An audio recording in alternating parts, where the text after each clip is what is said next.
ಖಾಲಿ ಇರುವ ನಿಗಮ ಮಂಡಳಿಗಳಿಗೆ ಅಧ್ಯಕ್ಷರ ನೇಮಕಕ್ಕೆ ಸಂಬಂಧಿಸಿದಂತೆ ಕಾಂಗ್ರೆಸ್ ವರಿಷ್ಠರೊಂದಿಗೆ ಚರ್ಚೆ ನಡೆಸಲಾಗಿದೆ ಎಂದು ಮುಖ್ಯಮಂತ್ರಿ ಸಿದ್ದರಾಮಯ್ಯ ತಿಳಿಸಿದ್ದಾರೆ. ದೆಹಲಿಯಲ್ಲಿಂದು ಸುದ್ದಿಗಾರರೊಂದಿಗೆ ಅವರು ರಾಜ್ಯ ಕಾಂಗ್ರೆಸ್ ಉಸ್ತುವಾರಿ ರಣದೀಪ್ ಸಿಂಗ್ ಸುರ್ಜೇವಾಲಾ ಅವರೊಂದಿಗೆ ನಿಗಮ ಮಂಡಳಿಗಳ ಅಧ್ಯಕ್ಷರ ನೇಮಕ ಸಂಬಂಧ ಮಾತುಕತೆ ನಡೆಸಲಾಗಿದೆ. ಆದರೆ ಚರ್ಚೆಯು ಅಪೂರ್ಣಗೊಂಡ ಹಿನ್ನೆಲೆಯಲ್ಲಿ ಮತ್ತೊಂದು ಸುತ್ತಿನ ಮಾತುಕತೆಯ ಬಳಿಕ ಮುಂದಿನ ತೀರ್ಮಾನ ಕೈಗೊಳ್ಳಲಾಗುವುದು ಎಂದು ತಿಳಿಸಿದರು. ಇದೇ ತಿಂಗಳ 16ರಂದು ರಣದೀಪ್ ಸಿಂಗ್ ಸುರ್ಜೇವಾಲಾ ಅವರು ರಾಜ್ಯಕ್ಕೆ ಭೇಟಿ ನೀಡಲಿದ್ದಾರೆ. ಈ ವೇಳೆ ನಿಗಮ ಮಂಡಳಿಗಳಿಗೆ ಅಧ್ಯಕ್ಷರ ನೇಮಕ ಕುರಿತು ಚರ್ಚಿಸಲಾಗುವುದು. ಅಲ್ಲದೆ ವಿಧಾನ ಪರಿಷತ್ ಆಯ್ಕೆ ಬಗ್ಗೆಯೂ ಶೀಘ್ರದಲ್ಲಿಯೇ ತೀರ್ಮಾನ ಕೈಗೊಳ್ಳಲಾಗುವುದು ಎಂದರು.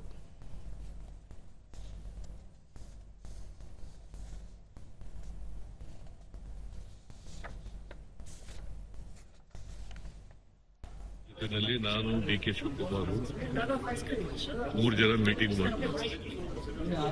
ಉಳಿದಿರ್ತಕ್ಕಂಥ ಬೋರ್ಡು ಕಾರ್ಪೊರೇಷನ್ಗಳು ಇಲ್ಲಿಗೆ ನಮ್ಮ ಕಾರ್ಯಕರ್ತರನ್ನ ಚೇರ್ಮನ್ ಮಾಡಲಿಕ್ಕೆ ಚರ್ಚೆ ಅಪೂರ್ಣ ಆಯಿತು. ಮತ್ತೆ ಅವರು is coming on 16th to Bengaluru. 16th evening he is coming to Bengaluru, where we are going to finalize the list.